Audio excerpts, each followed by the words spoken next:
जय हिंद, जय भारत, जय श्री राम। आज का विषय है वास्तव में राष्ट्र का हित करने वाला कौन। इसके विषय में बताएंगे आप लोगों को ऐतिहासिक तथ्यों के आधार पर, इतिहास के हिसाब से ले लो। देखिए,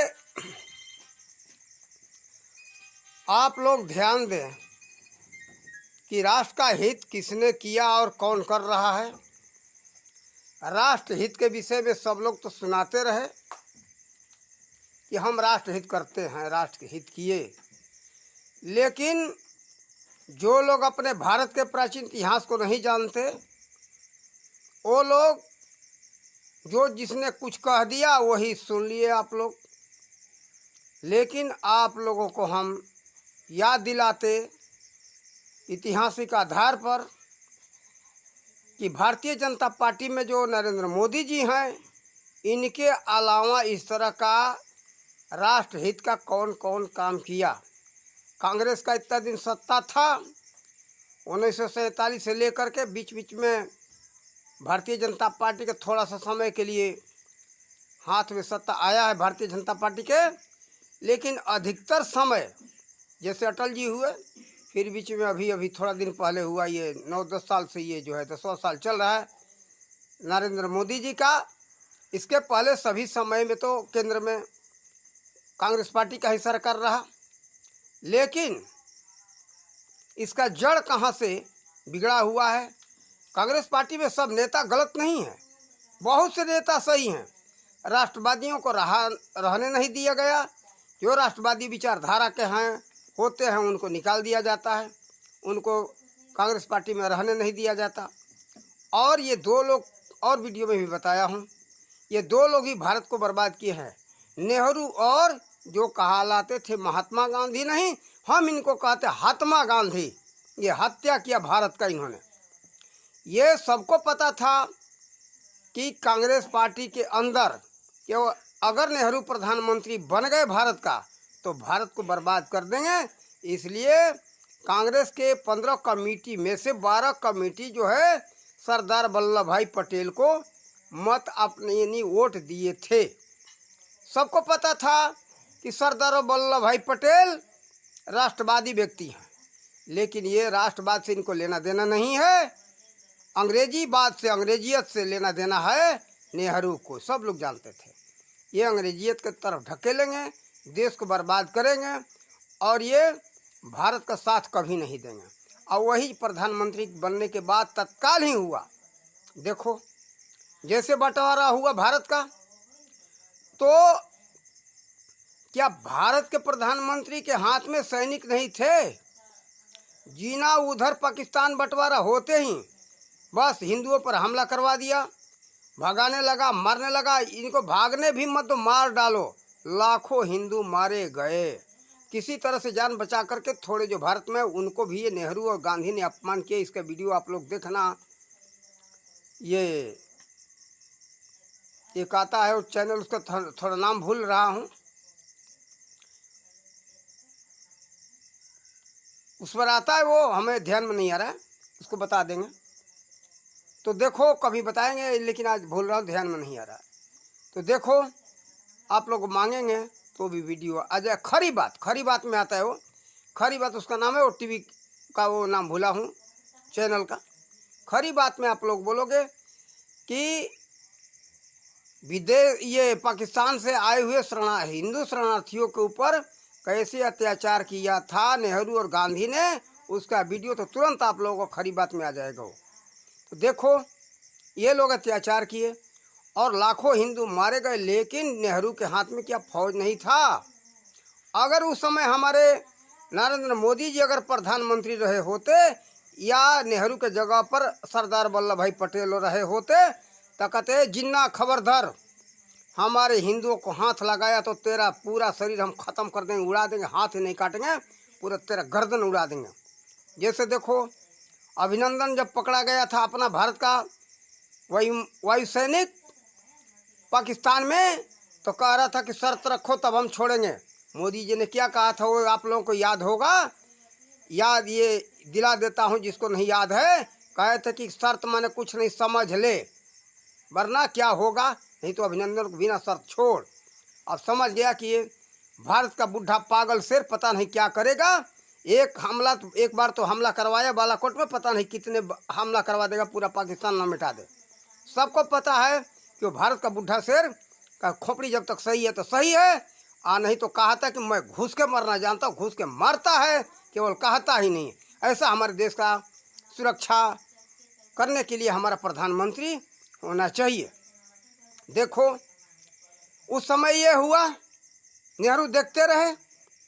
फिर देखो बांग्लादेश में हिंदू मारे जाते रहे, इंदिरा देखती रही, इंदिरा रोकी नहीं, उसमें भी लाखों हमारे हिंदू मारे गए।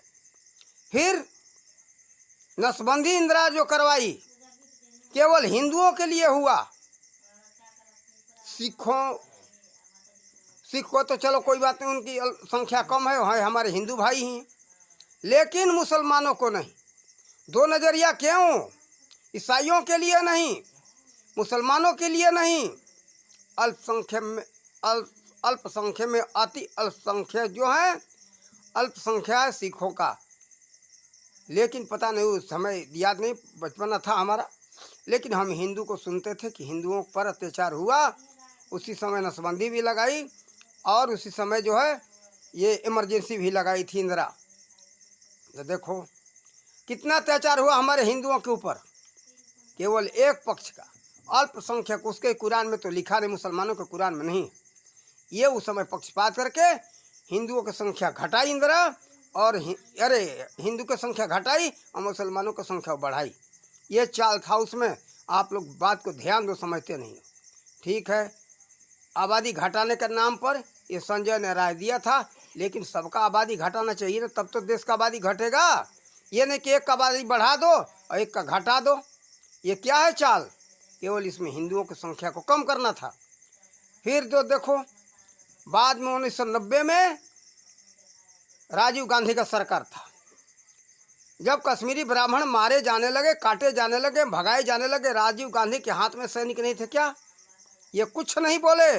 उस समय फारूक अब्दुल्ला जो वहाँ के थे वो मुख्यमंत्री थे कश्मीर के, और केंद्र में प्रधानमंत्री थे ये राजीव गांधी। ये लोग बराबर जो है देश का उत्थान नहीं किए हैं, पतन किए। और आप लोगों को देखा, इतिहास दिखाऊं, जो चीन और पाकिस्तान, चीन और भारत में लड़ाई चल रहा था, इसका ही चीन का हिस्सा इन लोग छोड़ दिया। नेहरू हार गए, पता नहीं इनके पास सैनिक नहीं थे, लड़ते। आज हमारे नरेंद्र मोदी क्यों जो है, जाओ देखो अरुणाचल प्रदेश का दावा करता है, दावा करता रहे, लेकिन अंदर ही आने का हिम्मत नहीं है। गलवान घाटी में क्या हुआ, हमारे 20 सैनिक तो मर गए, फिर भी जो है आने नहीं दिए, और 20 मरे, लेकिन 40 चाइनीजों को, चाइना के पाकिस्तान को ये लोग गर्दन ऐंठ के मारे। देखो ये हमारे प्रधानमंत्री का देन है, ऐसा राष्ट्रवादी होना चाहिए।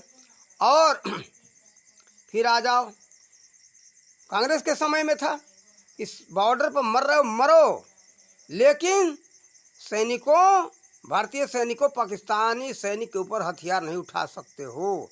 गोली चलाना तो दूर, शांत देखते रहो, जो हो रहा हो जाए, मर जाओ, कोई बात नहीं। ये था उस समय की स्थिति। लेकिन जैसे नरेंद्र मोदी जी गए लोकसभा में, और तुरंत दूसरे दिन छूट दे दी कि सैनिकों, भारतीय सैनिकों पूछना नहीं है, अपना तुम हथियार उठा लो। तो देखो ऐसा होना चाहिए, पूछना नहीं है, तुम्हारा काम है। जो दुश्मन दिखाई दे बॉर्डर पर हमला करने का मूड में, तुरंत मार दो। हमला करने को मत देखो, हमला करे तो मारो उसको, पता चल जाए कि हमारे देश का ये दुश्मन है, मार दो। ऐसा छूट होना चाहिए। हर तरह से रक्षा किए वो कर रहे हैं। लेकिन इनके समय में, जबकि मनमोहन सिंह थे, उस समय की बात है कि पाकिस्तान के सैनिक भारत के सैनिक का गर्दन काट के लेके चले गए, मस्तक लेके चले गए, लेकिन मनमोहन सिंह कुछ बोले नहीं, छूट नहीं दी ये कार्रवाई करने को। क्या यही है राष्ट्र सुरक्षा? यही कर रहे हो राष्ट्र सुरक्षा तुम? और कोई हथियार नहीं दे रहे थे। हमारे सैनिक कितने जो वर्दी बिना परेशान थे, बुलेट जैकेट नहीं था, ठंड में रहने के लिए पूरा कायदे से उनका पोशाक नहीं था। मोदी जी के आते ही तुरंत उनका व्यवस्था हुआ, पोशाक तो पोशाक मिला, बुलेट पूरे प्रूफ जैकेट मिला, फिर जो एक से एक हथियार मिला। हवाई जहाज़ मिला, हेलीकॉप्टर मिला, जो सैनिकों को ले जा कर के बॉर्डर पर कायदे से आराम से पहुंचा सके। और हर जगह जो है बॉर्डर पर क्या रोड बन रहा है, ताकि हमारे सैनिक जा कर के आराम से रखवाली कर सके, उनको जाने में दिक्कत न हो। हमारा जो है बराबर जो है सुरक्षा होता रहे, हमारे सैनिक वहाँ पहरेदारी आराम से कर सकें। उस समय ये अब ध्यान दिया जा रहा है, उस समय नहीं। क्या तो बॉर्डर पर अगर हम रोड बना देंगे तो चीन के सैनिक आराम से घुस जाएंगे। अरे उसी को आने में सुविधा होगा, हमारे जाने में सुविधा नहीं होगा। जब सुविधा नहीं था आराम से जो लोग जहाँ मर्जी आता करते थे, बाद में पता मिलने पर कोई भेजा जाता था। अब देखो ये जो है हर तरह का विकास हो रहा है, एक से एक रोड बनाए जा रहे हैं, अच्छा विकास हो रहा है, हर तरह का सुविधा दिया जा रहा है और विकास की तरफ अपना देश जा रहा है। इसलिए हम कहेंगे, एक बत्ती जलाओ। देखो ये जो है ऐसा हमारा प्रधानमंत्री होना चाहिए। और G20 सम्मेलन अभी कभी हुआ नहीं था, न होने वाले उम्मीद था, लेकिन ये जो है नरेंद्र मोदी जी के समय में हुआ है। रखो तो ये जो है नरेंद्र मोदी जी के समय में हुआ है। तो देखो ऐसा होना चाहिए। हमारे देश का गौरव कहाँ गया, ये तो देखो कोई पूछता नहीं था, भारत को पीछे खड़ा किया जाता था। अब तो आगे आओ, कोई बात होता है सब लोग भारत से राय लेते हैं। तो कोई पैसा देकर के मोदी जी ऐसा नहीं किया है, विदेश के राष्ट्रपति प्रधानमंत्रियों को खरीदा नहीं है। ये जो है उनका कर्म है, उनका राष्ट्रभक्ति है। और विश्व में ये सब लोग गिनती कर रहे हैं कि राष्ट्र प्रेमी है तो नरेंद्र मोदी जी है। ये राष्ट्रपति पुतिन ने इस बात का चर्चा किया है, राष्ट्र भक्त हैं तो नरेंद्र मोदी जी हैं। जैसे वो भी है पुतिन, वो राष्ट्रभक्त है, अपने राष्ट्र के लिए लड़ रहा है। और वैसे जेलेंस्की भी हैं, कोई कम नहीं है। वो यूक्रेन वाले वो भी सही हैं, अपने अपने देश के लिए सोचना चाहिए। लेकिन हाँ, इस तरह से हमारे पहले कोई प्रधानमंत्री नहीं हुआ, इतना राष्ट्रभक्त नहीं हुआ, विदेश प्रेमी था। और विदेश प्रेमी नहीं होते तो अंग्रेजी शिक्षा का, अंग्रेजी सभ्यता संस्कृति का, अंग्रेजी भाषा का ये बढ़ावा नहीं दिए होते। हर देश सभी लोग अपना अपना पहचान रखते हैं कि हमारा पहचान रहना चाहिए। अब आप लोग को एक छोटा सा उदाहरण देकर के समझा दूं। देखो पूरे विश्व का भाषा एक ही था, लेकिन जैसे जैसे क्षेत्र बटा, राष्ट्र बटा, वैसे वैसे भाषा बनते गए। भारत में देख लो, एक ही भाषा नहीं रह गया, सब पूरे विश्व का पता चलता है। प्राचीन काल में एक संस्कृत भाषा ही था। सभी भाषाओं का इसीलिए कहा जाता है जननी कौन, संस्कृत। अब वो संस्कृत नहीं रह गया, 400 भाषाएं बन गए। वैसे 200 भाषाओं का चर्चा चलता है, लेकिन पता चलता 400। लेकिन भारत में ही देख लो 20-22 भाषाएं हैं। क्यों? अलग अलग राज्य बन गए। जैसे है पंजाब का, वो अलग अपना पहचान के लिए सब कुछ भाषा अलग निकालिए, लिखने की उनकी पद्धति अलग है, वो लिपि अलग है। फिर जो है उड़िया अलग, बांग्ला अलग, तेलुगु अलग, गुजराती अलग, मराठ का तो खैर चलो हमारा देवनागरी लिपि है, लेकिन ये और सभी अपना अपना लिपि भी अलग अलग तैयार कर लिए। तो देखो भाषा भी अलग कर लिए। तो देखो ये क्षेत्र के हिसाब से पहचान रखा जाता है कि हमारा भाषा, हमारा पहचान होना चाहिए। वहाँ की सभ्यता और संस्कृति एक पहचान है। इसलिए तो सब लोग अपने पहचान के पीछे मर रहे हैं। तो क्या भारत क्यों पहचान मिटा रहा है? नहीं मिटाना चाहिए, फिर गौरव हमारा समाप्त हो जाएगा। ये नहीं कह सकते हो कि हम विश्व में आगे थे तो क्यों नहीं अपना पहचान तो बताओ। पहचान नहीं रहेगा तो भारतवासियों क्या बताओगे? इसलिए अपना पहचान रखो। और उसी पर नरेंद्र मोदी जी लगे हुए हैं कि हमारा पहचान एक श्रेष्ठता का बना होना चाहिए। ऐसे क्यों कहा जाता था कि भारत जगत गुरु था, तो भारत जगत गुरु का पहचान तो होना चाहिए मेरे भाई। उसको क्यों मिटा रहे हो? लेकिन कांग्रेस ने भरपूर उसको मिटाने का प्रयास किया, मिटा दिया। जो बच्चा खुचा है, भूला भटका हुआ है, उसको नरेंद्र मोदी जी वापस लाना चाहते हैं। इसलिए हम सब भारतवासियों से यही कहेंगे, जो भी हो सब भारतवासी हो और सनातनी हो। सनातनी का मतलब हमने समझाया है, सनातन ही है कि पूरे विश्व बंधुत्व का भाव रखता है, सनातन के अलावा कोई नहीं। और सनातन का मतलब ये नहीं समझ लेना कोई जाति है, एक विचारधारा होता है। जाति नहीं है, कोई धर्म नहीं है, एक विचारधारा है। वो धारण तो सबको किया है और सबका धर्म है सनातन। अगर धर्म देखोगे तो सबका है। ईश्वर का नाम है सनातन। गीता अध्याय 7 श्लोक नंबर 10 में उठा करके देख लो। वो कहते हैं ईश्वर के रूप में कृष्ण की, देखो मैं ही वह सनातन हूँ, सब भूतों का बीज हूँ, सब जीवों का जड़ हूँ, उसका उत्पत्ति करता मैं ही हूँ। तो देखो ईश्वर का नाम है सनातन। तो ईश्वर को कौन नहीं मानना चाहता, कौन नहीं जाना चाहता? जो नहीं मानता भाई तो सनातनी नहीं है। कह दे कि हमको ईश्वर से मतलब नहीं है, वो सनातनी नहीं है।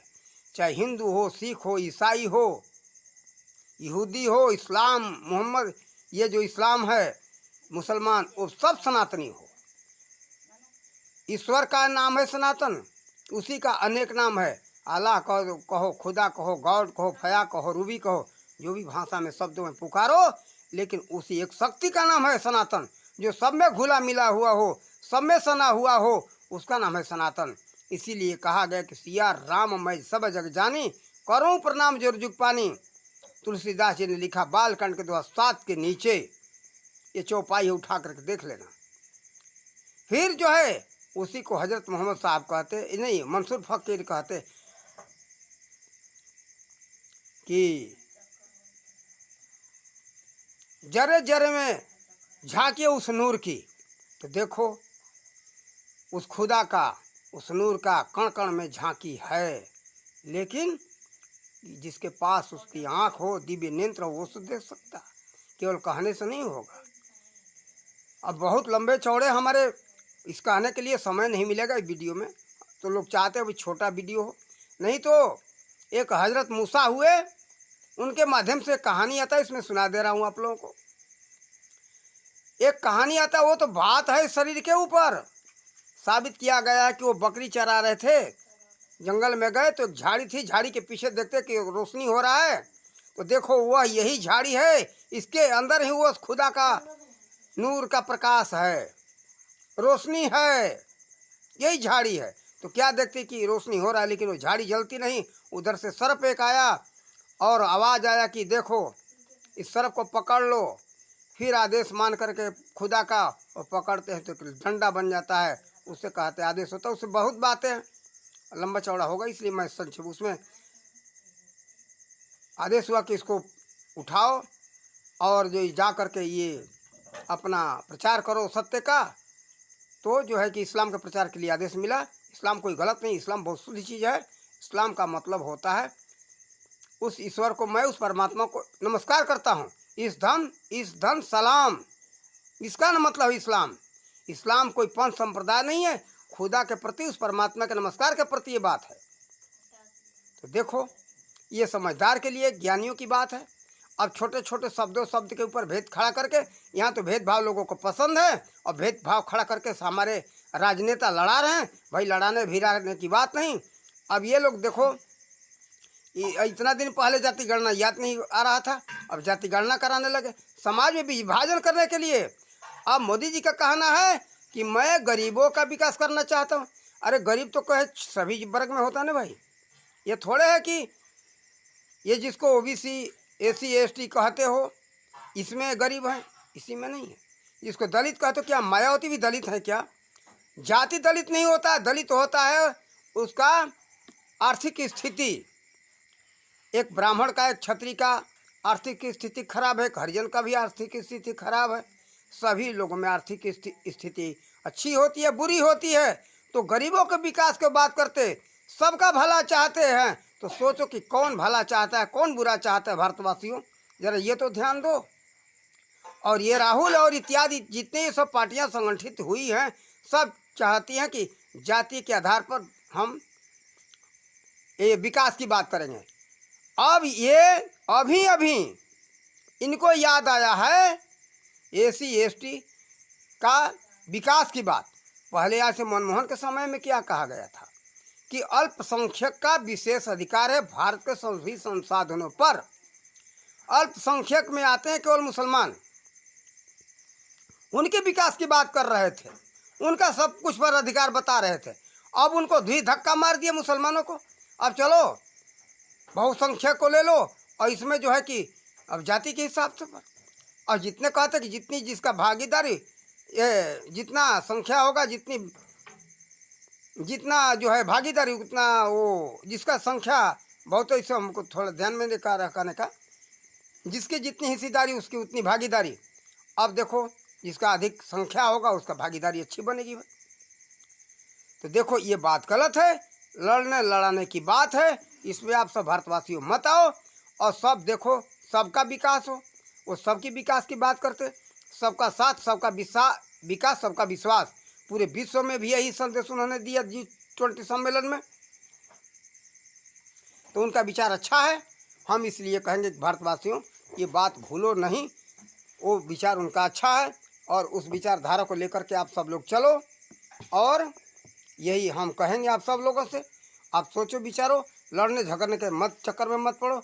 लड़ोगे झगड़ोगे आबाद नहीं हो सकते हो, सब लोग बर्बाद रहोगे। ये नेता लड़ा करके हमारे भारतवासियों को बर्बाद किए हैं और कहीं दंगा कराते हिंदू मुसलमान के नाम पर। अब कहीं बाइकआउट फॉरवर्ड, कुछ दिन पहले की बात है 1989 के लगभग में बहुत जो वहाँ हत्याएं हो रहे थे, बाइकआउट फॉरवर्ड के नाम पर हमने बिहार में देखा था अपने आंखों से। बाइकआउट फॉरवर्ड के नाम पर यहाँ कत्ल हो गया, वहाँ कत्ल हो गया। अब ये हालत था कि जहाँ जिस गांव में फॉरवर्ड अधिक थे, नहीं क्षत्रिय ब्राह्मण थे, भूमिहार थे, लाला थे, उस गांव में बाइकआउट नहीं जा सकते, इन तो वो लोग मार देंगे। और बाइकआउट के बस्ती में फॉरवर्ड नहीं आ रहे। ये हरामजादे नेता लड़ा करके हम सबको, देशवासियों को बर्बाद किए हैं। इसलिए हम कहेंगे कि आप सब लोग पूरे भारतवासियों ये लड़ाने वाले के नेताओं के चक्कर में मत आओ, उसके चक्कर में आओ जो सबका साथ और सबका विकास, गरीबों का विकास चाहता है। अब ये नहीं कि हम बंटवारा करके, क्या हरिजनों में भी तो जिसको दलित कहते हो उसमें भी जो मायावती दलित में आती हैं क्या? दलित कोई जाति नहीं होता, ध्यान देना। दलित उसका आर्थिक स्थिति के ऊपर निर्भर करता है। आर्थिक स्थिति है सही है तो दलित नहीं है, और जिसकी आर्थिक स्थिति खराब है वो दलित है। दलित अब कह देने से आज तो ये पता चल गया कि केवल हरिजन जाति आता है, इसमें कई है, हरिजन में कई आते हैं। और ब्राह्मण आ गया तो बहुत धनवान हो गया। अरे ब्राह्मण में तो जानते हो सदा बेचारे गरीब हैं, वो उनकी जाति ऐसी। धनवान में हैं लेकिन कम है धनवान ब्राह्मण में। क्षत्रिय में भी बहुत से गरीब हैं, मैं देखा हूँ कि मजदूरी कर रहे हैं बेचारे, आंखों से देखा हूँ। ये नहीं कि बहुत सब लोग बड़े बड़े जमींदार हैं, 1000 एकड़ 500 एकड़ के जोतने वाले हैं, ऐसा नहीं है। उसमें भी बहुत से गरीब हैं। तो ये क्यों नहीं ध्यान देते हो? ये गरीब की जो बात करें, अब ये लोग तो हम देखते गरीबी हटाने के नाम पर गरीबों को ही हटाया कांग्रेस ने, गरीबी नहीं हटाया। गरीबों के लिए क्या काम किया है? गरीबी हटाओ, गरीबी हटाओ, जब आता वो इलेक्शन तो गरीबी हम हटाएंगे। क्या गरीबी हटाओगे भाई? हम 1988 की बात बता रहे हैं। बिहार के हम पटना में गए थे, तो पटना में गांधी मैदान है, तो वहाँ जो है एक जिसको आज पंडित जवाहरलाल कहते हैं, पंडित तो है नहीं, है कोई दूसरा जाति, उसको हमने कहना नहीं पसंद करते, अच्छा नहीं लगेगा लोगों को, बहुत बुरा लगेगा। पंडित लिखने लगा, वो पंडित है नहीं। तो उसकी मूर्ति लगी हुई है, उसके नीचे चबूतरा है। चबूतरा के नीचे क्या लिखा था चबूतरा पर कि दलित ही हैं भारत के भाग्य विधाता, भाग्य के निर्माण करता। तो ये संकेत है दलित को बढ़ावा दो। एक भोजपुरी भाषा में कहावत बा, पूर्वक सरहले कोद विधहले। एक गंवार जो है ना, सरह, अरे वाह भाई तुम्हारे जैसा तो वीर इतना तो कोई तेज होगा नहीं, उठाओ लठ मार दो। अब वो जाकर के मार देगा, फंसेगा वो। तो ये है इनकी चाल, सराह करके वोट ले लेना अरे भाई, आप तो भाग्य विधाता हो, भारत के भाग्य विधाता हो, निर्माण करता हो। अब इस नाम पर ये लोग वोट ले लेते हैं और ये राज करते हैं। ये लोग लूट लूट करके विदेशों में, आप देखो उत्तर प्रदेश में हम जिस गांव में हम आज बैठे हैं, गांव महरौआ, एक छोटा सा पुरवा है और चहलुआ मौजा है। यहाँ इस क्षेत्र में कभी बिजली आने की स्थिति में हमें उम्मीद नहीं था। यहाँ नीचे थोड़ा दूर हट करके 2 किलोमीटर आगे नदी के अंदर जो पहले रेता छोड़ दिया था, डेल्टा जिसको कहते, वो उस पर जो गांव बसा हुआ था, छोटे छोटे पुरवा, वहाँ जो है बिजली गया हुआ था। तो ये भारतीय जनता पार्टी के राज में जोगी जी के समय में हुआ। तो क्या उस समय टैक्स लोग नहीं देते थे? टैक्स का पैसा कहाँ चला जाता था? लेकिन देखो जोगी जी के समय में टैक्स का पैसा लेकर के आपको लोग का कार्य कर रहे हैं और गुंडागर्दी, चोरी, बदमाशी सब हटा रहे हैं। अब पहले क्या था? देखो जगह जगह गुंडागर्दी, चोरी, बदमाशी, लूट पाट, डकैती होता था। अब सब लोग परेशान थे। देखो आप लोग अगर अपना सुरक्षा चाहते हो, देश का उत्थान चाहते हो, देश का विकास चाहते हो, वास्तव में आप लोग राष्ट्रभक्त हो, तो राष्ट्रभक्त का साथ दो, तभी आप सबका विकास होगा। और इसके विषय में और आगे हम वीडियो में बताएंगे।